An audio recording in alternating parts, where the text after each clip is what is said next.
ஓம் ஸ்ரீ குருப்யோ நமஹ. ஓம் கம் கணபதையே நமஹ. நம்ம ஸ்ரீநிகேதன் வலைதளம் வாயிலாக முருகப்பெருமானுடைய சஹஸ்ரநாமத்திலிருந்து தினம் ஒரு நாமாவளியை சிந்திச்சுருக்கோம். இன்றைய தினம் 623வது நாமாவளியாக ஓம் போகினே நமஹ.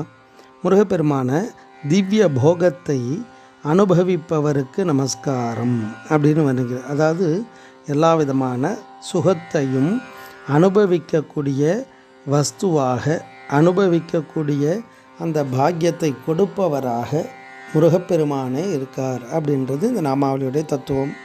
போகஹா அப்படின்னா சுகம் அனுபவித்தல், உண்ணுதல். அதாவது தேவதா மூர்த்திகளுக்குரிய நைவேத்தியத்துக்கும் போகஹான்னு பேர். அப்படி செல்வத்துக்கு இப்படி பல அர்த்தங்களை கொடுக்கக்கூடியது. இந்த இடத்துல இறைவன் எப்படி இருக்கார் அப்படின்னா சுகத்தை அனுபவிப்பவராக இருக்கார். இந்த சுகத்தை அனுபவிக்கிறது யார் அப்படின்னா இப்போ இதில் இறைவன்னு நம்ம பாவிக்கிறோம். எல்லா விதமான திவ்ய போகம், எல்லா விதமான நல்ல விதமான சந்தோஷம். அந்த நல்ல சந்தோஷம்ன்றது எங்கே இருக்குது அப்படின்னா ஒவ்வொரு உயிரும் அனுபவிக்கிறது. ஒவ்வொரு உயிரும் ஒவ்வொரு விதமான ஆனந்தத்தை அடையுது, சந்தோஷத்தை அடையுது.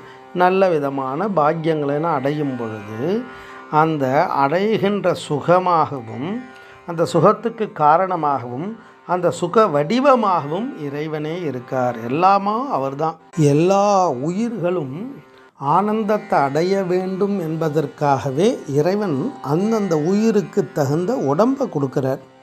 அதாவது இந்த உடம்பை கொடுக்குறார். அந்த உடம்பு எடுப்பதற்கான கர்ம வினையை அந்த உயிர் தான் செய்யுது. அப்போ அந்த உயிர் செய்த வினைக்கு தகுந்த உடம்பை கொடுக்குறார். இந்த உடம்பு ஒன்றும் ஒவ்வொரு விதமாக இருக்குது. அது எறும்பில் ஆரம்பித்து எல்லா உயிர்களுக்கும் இறைவன் கொடுத்துருக்க அந்த போக வஸ்து அந்த சரீரம். ஒவ்வொரு சரீரமும் ஒவ்வொரு விதமான வடிவத்தில் இருக்குது. அதை பார்க்கும்பொழுது சிந்திக்கும்போது ஆச்சரியமாக இருக்கும். இப்போ மான் மாதிரி இருக்கும், ஆனால் உயரமாக இருக்கும். அந்த தேசத்தில் அது மாதிரி இருந்தால் தான் அதுக்கு உணவு கிடைக்கும்.